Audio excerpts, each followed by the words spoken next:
मला गोडाधोडाचे पदार्थ फारसे आवडत नाही आणि जे आवडतात ना ते अगदी पोटावर मोजण्या इतके आहे. म्हणजे जे कमी गोड असतात ना ते पदार्थ मला जास्त आवडतात. जशी बालुशाही असते आणि हा पदार्थ हा आहे बिहारी अनारसा. कमी गोड असतो, आतमध्ये मावा भरला जातो, त्यामुळे मला खूप आवडतो. तुम्ही एकदा ट्राय करा, तुम्हालाही खूप आवडेल. यासाठी आपल्याला इथे 1.5 कप तांदूळ घ्यायचा आहे. मी हा कालीमूछ घेतलेला आहे, 3 तास पाण्यामध्ये भिजत घातला. कुठलाही सुगंधित तांदूळ जर तुमच्याकडे असेल ना तर तो तुम्ही घेऊ शकता किंवा साधा तांदूळ असेल तर तोही वापरता येईल.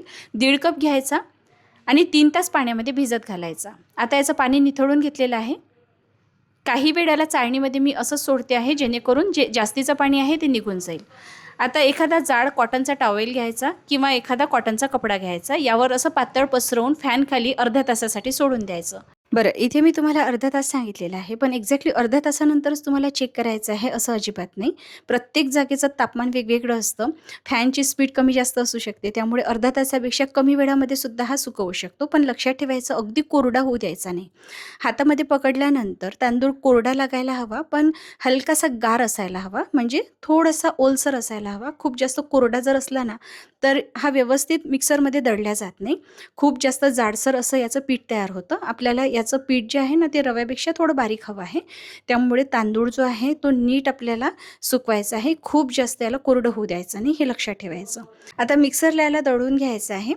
बघा, पीठ इथे मी रव्यापेक्षा बारीक केलेलं आहे. तुम्हाला इथे टेक्स्चर लक्षात आलंच असेल. जो उरलेला तांदूळ आहे तो सुद्धा मी मिक्सरला वाटून घेतलेला आहे. संपूर्ण पीठ इथे तयार झालेले आहे. चला आता पुढची प्रोसेस काय करायची ते बघूया. एक जाड तळाची कढई घ्यायची, यामध्ये 1 कप पाणी आणि 1च कप साखर घालायची.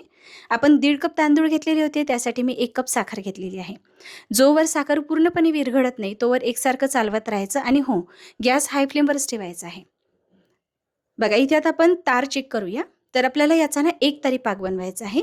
2 बोटामध्ये पकडून आपल्याला अशा पद्धतीने तार चेक करायचा आहे.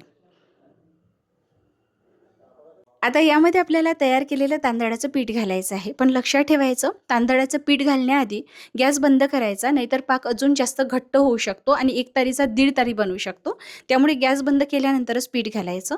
आणि पीठ घालत असताना सुद्धा एकाच वेळी संपूर्ण पीठ घालायचं नाही. जसं मी व्हिडिओमध्ये थोडं थोडं करून पीठ घालते आहे ना, तशा पद्धतीने आपल्याला थोडं थोडं करूनच घालायचं आहे. गुठळ्या मोडून घ्यायच्या आणि नंतर उरलेलं पीठ घालायचं आहे, जेणेकरून याच्या गुठळ्या बनणार नाही. कारण हा पाक जो आहे ना खूप जास्त गरम आहे. तुम्ही एकाच वेळी संपूर्ण पीठ घालाल ना तर गोळे गोळे बनतील. यामध्ये मी वेलची पूडसुद्धा घातलेली आहे आणि संपूर्ण पीठ असं मिसळून घ्यायचं. आता हे जे मिश्रण आपण इथे तयार केलेलं आहे हे आपल्याला पूर्णपणे गार करायचं आहे. गार झाल्यानंतर हे घट्ट होईल आणि नंतर याचे आपण अनारसे बनवूया.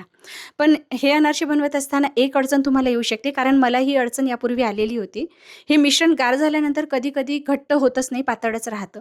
त्यासाठी तुम्हाला गरज पडल्यास यामध्ये कोरडं तांदळाचं पीठ घालायचं आहे. पण असं का होऊ शकतं? बरेच वेळा आपण घेतलेला जो तांदूळ असतो ना तो नवीन असतो, त्यामुळे तो कमी पाणी शोषून घेतो. जुना तांदूळ असेल तर अशी अडचण येणार नाही.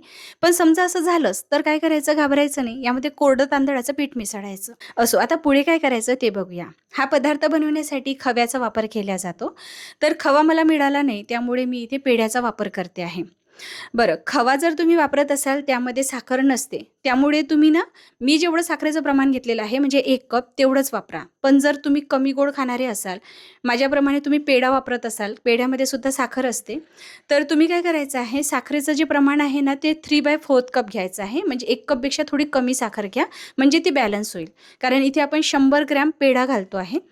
बघा, इथे मिश्रण जे आहे ना काही वेळानंतर घट्ट झालं आणि हा जो पेढा आपण घेतलेला आहे ना, हा मी 100 ग्रॅम या तांदळाचं जे पीठ आपण इथे तयार केलेलं आहे त्यामध्ये मिसळते आहे.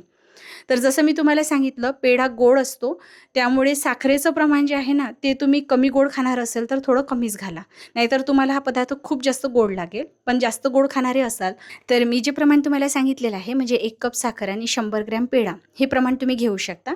माझ्या घरी मी सोडून बाकीच्या जणांना गोड जरा जास्त आवडतं, म्हणून मी हे प्रमाण घेतलेलं आहे. बाकी तुमची चॉईस आहे.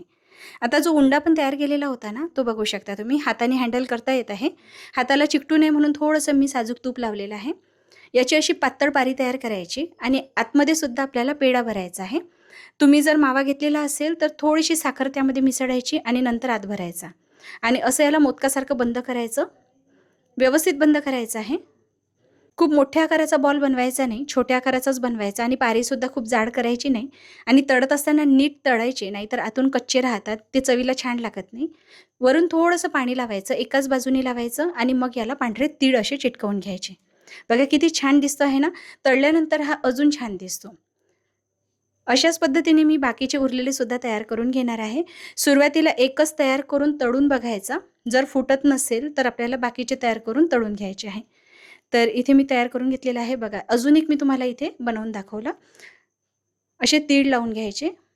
खूप छान लागतात, खात असताना सुद्धा मस्त लागतात आणि दिसायलाही छान दिसतात. तेल आपल्याला मध्यम आचेवर गरम करायचं आहे. खूप कडकडीत गरम तेलामध्ये घालायचं नाही. नाहीतर हे वरून तर लालसर होतील, पण आतमध्ये कच्चे राहतात. सुरुवातीला जेव्हा आपण तेलामध्ये घालतो, तेव्हा तेल नीट तापलेलं असायला हवं. खूप कडकडीत गरम नाही, मध्यम आचेवर तापलेलं असायला हवं. सुरुवातीला तेलामध्ये घातलं, एकदा ते सेट झालं, की नंतर आपल्याला लो फ्लेमवर छान तांबूस रंग येईपर्यंत तळायचं आहे. बघा तळल्यानंतर याला अशा चिरा जायला लागतात आणि आतमधला जो मावा आहे ना, तो बाहेर दिसायला लागतो, जे दिसायला फार सुंदर दिसतं. आता असं नाही की तुम्हाला एक-एकच तळायचं आहे, तुम्ही बॅचमध्ये याला तळू शकता. सुरुवातीचा एक मी तळून बघितला, फुटत नव्हता, त्यामुळे मी बाकीचे सुद्धा तेलामध्ये घातलेले आहे. आणि हो, कुठलाही तळणीचा पदार्थ असो, तेलाचं तापमान सर्वात जास्त महत्त्वाचं असतं. कारण काही दिवसापूर्वी मी एक गोडाचा तळणीचा पदार्थ अपलोड केलेला होता. त्याच्या कमेंट बॉक्समध्ये मला काही कमेंट दिसल्या, की हा पदार्थ तळल्यानंतर खूप जास्त तेलकट झाला, खाल्ल्यानंतर मळमळ होत होती. असं का होतं? जर तुम्ही तेल नीट तापू दिलं नाही आणि अशा तेलामध्ये जर तुम्ही पदार्थ तळला, तर तो 100% तेल पितो. तेलकट झाल्यामुळे तो पदार्थ खाल्ला, की मळमळ व्हायला लागते. तर तेलाचं तापमान कुठलाही तळणीचा पदार्थ बनवत असताना खूप जास्त महत्त्वाचं असतं. सुरुवातीला पदार्थ तेलामध्ये घालण्याआधी तेल मध्यमच गरम असायला हवं. खूप धूर निघेपर्यंत गरम नको किंवा अगदी गारसुद्धा नको. एकदा पदार्थ तेलामध्ये घातला, वरील आवरण थोडंसं कडक झालं, छान त्याने शेप पकडला, की मग गॅस मंद आचेवर करायचा आणि छान आतपर्यंत तळल्या जाईल अशा पद्धतीने आपल्याला तळून घ्यायचं आहे.